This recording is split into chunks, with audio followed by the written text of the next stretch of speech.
اعوذ باللہ من الشیطان الرجیم بسم اللہ الرحمن الرحیم اللہم صلی علی محمد وآل محمد۔ مومنین کرام، تاریخ،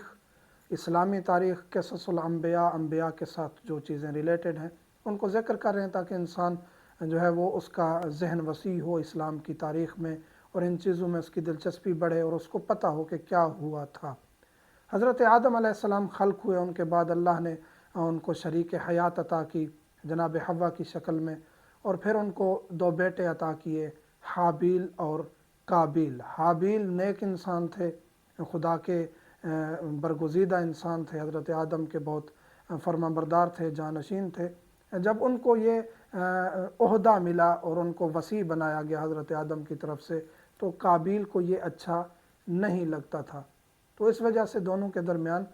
جو ہے وہ نفرت پیدا ہو گئی، اور قابیل حابیل سے نفرت کرنے لگے۔ حضرت حابیل نفرت نہیں کرتے تھے قابیل سے، لیکن وہ وصی بنائے گئے، شیطان نے بہکایا قابیل کو کہ وہ حضرت حابیل کو قتل کر دے، تو جب وہ اکیلا بچ جائے گا تو پھر وہ جانشین بھی ہوگا، وارث بھی ہوگا اور محبوب بھی ہوگا۔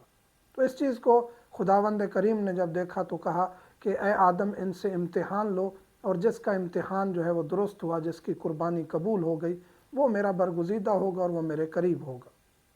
تو دونوں سے قربانی مانگی گئی کہ اپنی پسندیدہ ترین چیز کو پیش کرو، سامنے رکھو، آسمان سے بجلی گرے گی، اس چیز کو جلا دے گی، راکھ کر دے گی۔ تو حضرت حابیل جو ہے وہ اچھی صحت مند گوشت فند لے کے آئے، وہ بھیڑ بکریاں پالتے تھے، جانوروں کو پالتے تھے، تو اچھی محبوب ترین جو گوشت فند تھی وہ انہوں نے پیش کی، اور وہ خدا نے قبول کر لی۔ اور یہ جو ہے کھیتی باڑی کرتا تھا قابیل، اس نے جو ہے وہ یعنی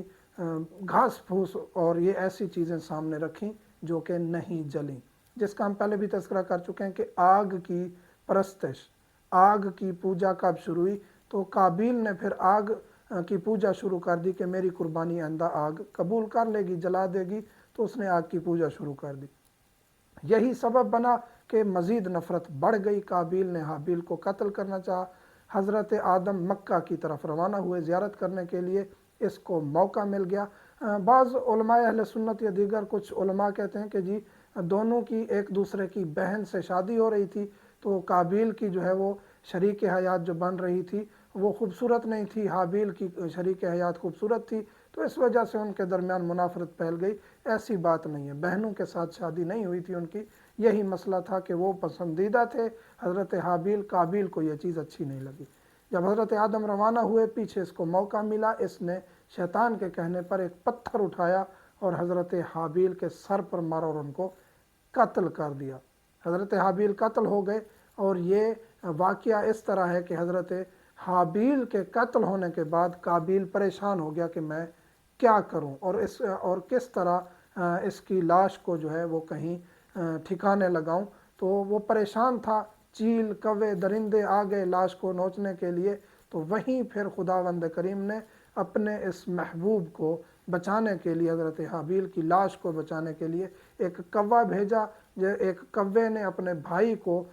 جو ہے دفن کرنے کے لیے، ایک مرا ہوا کوا وہیں پڑا ہوا تھا، اس کو دفن کرنے کے لیے زمین کھودی، زمین کھود کے اس کوے کو ڈالا اور اوپر سے مٹی ڈال دی۔ تو قابیل نے بھی یہی سمجھا کہ یہ میرے لیے اشارہ ہے، اور اس نے پھر لاش کو زمین میں دفن کر کے محفوظ کر دیا۔ تو اس طرح حضرت حابیل کو دفن کیا گیا، اور یہ قبر جو ہے یہ دمشق میں موجود ہے، بہت طویل میٹروں پر جو ہے قبر ہے، اور یہ غار بھی موجود ہے، اور یہ پتھر بھی جو ہے موجود ہے، اور یہ تاریخ جو ہے ابھی تک زندہ ہے، اس دور سے لے کر ابھی تک یہ باقیات زندہ ہیں، اور خدا نے خود کہا ہوا ہے کہ یہ نشانیاں ہیں تاکہ